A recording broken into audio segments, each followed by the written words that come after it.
ఎరా స్కూల్ నుంచి మధ్యలోనే వచ్చేసావంట? స్కూల్కి వెళ్ళడం వేస్ట్, టీచర్కి ఏమీ రాదు. టీచర్లకి ఏమి రాదని నువ్వే డిసైడ్ చేసావా? అవును డాడీ.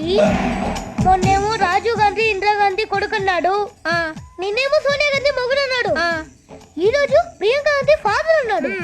అందుకే చిరాకు వచ్చింది. అరవకండి, వాడు ఆలోచిస్తున్నాడు. ఆలోచిస్తున్నాడా? ఆలోచించడానికి అక్కడ ఏముందానికి? డిస్టర్బ్ చేయకండి, బాబు కథ రాస్తున్నాడు. కథ రాస్తున్నాడా?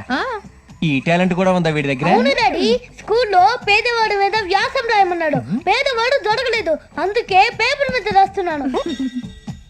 సర్లే, ఏం రాసావు చదివాడు? టైటిల్ పేదవాడు బ్రాకెట్ లో రిచ్ మ్యాన్. ఫస్ట్ ఏ దొబ్బింది. పేదవాడని టైటిల్ పెట్టి మధ్యలో రిచ్ మ్యాన్ అంటే ఎదవా? అదే మరి, నువ్వు 24 అట్లా టైటిల్ కి క్యాప్షన్ కి అస్సలు సంబంధం ఉండకూడదు. మీరు ఊరుకోండి, నువ్వేం రాసావు చెప్పు నాన్న.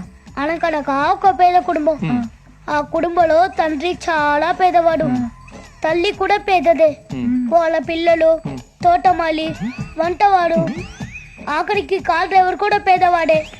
పాపం వాళ్ళు తినడానికి చికెన్ బిర్యానీ కూడా దొరక్క ఆకలితో ఏసీ కార్లో వెళ్తుండగా